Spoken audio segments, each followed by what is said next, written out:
Anyone who believes in indefinite growth on a physically finite planet is either mad or an economist. We don't want to focus politics on a notion that involves the rejection of principles around which a large majority of our fellow citizens organize their lives. We are not as endlessly manipulable and as predictable as you would think. Paid work consumes the biggest proportion of the main part of our adult lives. For ourselves and for the good of our society, we need work to be a site of creativity. But for most people, it simply is not. My argument, in essence, has two elements. First, improving the quality of employment practice, and particularly employee engagement, is not just important in itself. By enriching working lives, we'd also be helping to tackle our nation's key economic and social challenges. And second, that this is not as intractable a structural or cultural problem as it may seem. There are practical steps which could yield significant gains and command broad support. To put it simply, we not only should, but we can make our country stronger by making employment better. Paid employment occupies a dominant position in society's self-conception. It drives the economy. It offers the best route out of poverty. It's central to social identity, self-esteem, and well-being. Yet, despite the importance we ascribe to work, there are huge problems with the pattern and nature of employment. Millions of people who are either unemployed or underemployed, working part-time when they want to be full-time. Millions more whose work fails to lift them out of poverty. 2/3 of children in poverty in the UK now live with employed parents. Now, these are vital issues, but while the debate on jobs tends to be dominated by quantity and by remuneration, quality is also crucial. And here too, we find that our hopes for rewarding working lives are not matched by the reality. It's true that overall levels of reported job satisfaction are reasonable, but satisfaction is a retrospective reflection of whether our basic needs are being met in the workplace. Is the job safe? Is pay adequate? We need higher ambitions if work is to play the role it could in making our lives better and our country more successful. And when we look at a more ambitious definition of good work, particularly focusing on employee engagement, the picture is far from reassuring. In its most recent global survey of employee engagement, Gallup found that fewer than 1 in 5 UK workers felt fully engaged at work, while 2/3 felt unengaged. And possibly most disturbing, we lead Europe, the UK leads Europe for those actively disengaged. More than a quarter of UK workers, according to Gallup's definition, aren't just unhappy at work, they're busy acting out this unhappiness. Now, employee engagement can seem a fuzzy concept. Its meaning is contested, but there's a growing consensus that it's a valid measure of the degree to which workers invest enthusiasm and energy in their work. Researchers and businesses are increasingly seeing how central engagement is not only to organisational economic success, but to a wider range of benefits. And the first is productivity. We all know the UK's performance has not been good for a long time, but now, according to the latest data, UK workers produce 16% less per hour than the average across the G7. Estimates vary, but there is no doubt that reducing the number of actively disengaged workers or increasing the number of actively engaged would add tens of billions of pounds to our GDP. The second benefit relates to fairness. Politicians across a wide spectrum of opinion recognise the problems of inequality. The minimum wage has dropped £1,000 per year in real terms since it was established. Over the last 30 years, wage inequality has grown, and the top fifth of earners now earn 14 times as much as the bottom fifth. Growing inequality also has a destabilising impact on the economy. There is a cogent argument made by no lesser authority than the OECD that growing disparities in wealth and income contributed to the credit crunch. A third strand of argument focuses on health and well-being. The correlation between unemployment and worse health outcomes is well known. But amongst those who are employed, there's also strong evidence of links between satisfaction and engagement at work and wider measures of health and well-being. Disengaged, demotivated, over-controlled employees are much more likely to become physically or mentally unwell. So in summary, we have tended in public discourse and policy debate to see the quality of working life as a side issue, deserving attention only when more fundamental problems have been addressed. This is simply a mistake. In a free society, paid work should not be compulsory. There'll be people who are unable to work or choose not to and accept the consequences. But for the rest of us, the social contract of work is broken. A new contract should have two clauses. First, if employment is essential for social inclusion and acceptance, then employment should be available to all. Second, and just as important, if being a valued and respected person involves being in work, then being treated as a valued and respected person should also be integral to work. Why have these aspirations for work not turned into social norms and expectations? Now, I believe the critical barriers are cultural and institutional. We need to free ourselves from outmoded mindsets and allegiances if we're going to close this gap between aspiration and reality. But I first want to turn to a couple of other important steps that we could take to start making work better. Take the valuing of employees. In our data-rich world, if something can't be measured, it tends to be undervalued. The conventions of accountancy describe money spent on capital investment as contributing to a company's assets, while money spent on people counts merely as a cost. Linked to this, we also need to shift from an over-reliance on technology as the site of workplace innovation and move to a greater focus on the way that work environments are designed. Our work organisations are still heavily conditioned by the assumptions of industrial ways of working, hierarchical organisation, job simplification, the division of labour, efficiency and execution over exploration and experimentation.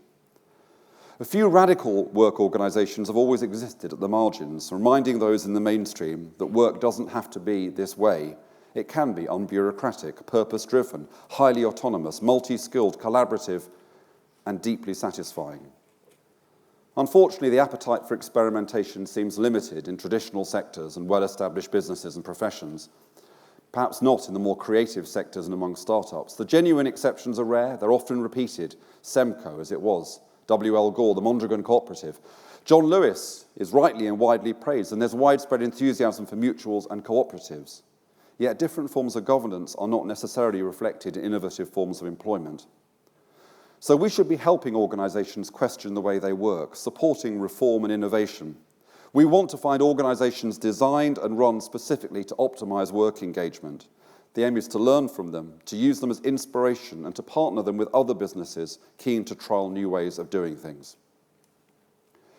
Let me turn finally to a cultural divide and a related institutional failure, which I believe together represent a major barrier to a more widespread and robust model of employee engagement. Over the last 30 years, power has shifted from employees to bosses and managers. There was the reduction in trade union legal rights and privileges in the 1980s. Union densities have fallen, particularly in the private sector. Employers have become globally footloose, willing to shift employment to lower-wage jurisdictions. And, as I've said, there's been a trend towards more unequal remuneration. Now, despite all this, there seems to be little or no desire for a return to 60s-style industrial relations. But back in 2004, there was an opportunity to halt this decline in collective employee voice, to find a third way between master and servant employment practice and old-style collective bargaining. Prompted by the European Union, regulations passed into law in 2004 introduced processes to provide independent employee representation and rights to information and consultation. Based on agreement with the CBI and the TUC, and perhaps reflecting business, trade union, and governmental ambivalence about the whole idea, the regulations were highly voluntaristic in form. Measures only took force if employees or managers activated them. Key aspects of the system, such as the degree of consultation and the support given to staff representatives, were in effect left to management discretion. From the limited research that's been published on the effect of the regulations, two broad and connected conclusions can be drawn. The first is that its overall impact has been limited. It's not, as some feared and others hoped, opened the door towards more European-style worker engagement. And the second finding is that the key determinant of whether those new arrangements were effective, whether they were seen to be effective by workers, was the degree of commitment showed by management in supporting the process. But while this opportunity has been missed, and while the tide of collective employee organisation continues to be on the wane, particularly, as I say, in the private sector, a different type of employee engagement has emerged strongly. In the last 20 years, we've seen the growth in a variety of schemes, among the most prominent being Investors in People and Best Companies, which seek to improve employment practice. So the collective rights are withdrawn, but something has step forward to fill the gap when it comes to engagement. The irony of the current impasse in employee engagement is this. Arguably, in the more rigorous and authentic implementation of those 2004 regulations, and in the use of the most powerful tools for individual employee engagement, we actually have in reach the key elements of what could be an agreed threshold for good employment. This combination of the individual and the collective, of satisfaction, engagement, and rights, is not merely pragmatic. We have seen, for example, at Mid-Staff's NHS Trust, that the most dreadful managerial practice can exist in places with strong provisions for collective worker representation. And we've seen over and over again that a voluntary commitment to individual employee well-being and engagement can prove empty when company bosses feel it's in their interests to make unilateral decisions with potentially disastrous consequences for their workers. So, why is it so hard to knit together the two key strands of employee engagement, collective representation, information and voice, along with individually focused measures of well-being and fulfillment? To answer, I'll draw on the theoretical framework I outlined in my annual lecture last year. According to that theory, we should see complex change as most likely to be accomplished through combining, as best we can, three ubiquitous, alternative and competing ways of thinking about change. The hierarchical way, in which change is about things like leadership, strategy, planning, authority. The solidaristic, in which change is about belonging, community, fairness, shared values. And the individualistic, in which change is about competition, acquisitiveness, enterprise, innovation. Now, while it's possible to make a case for employee engagement and good work from each of these perspectives, each of them, I think, is also prone to making a more limited and self-serving case.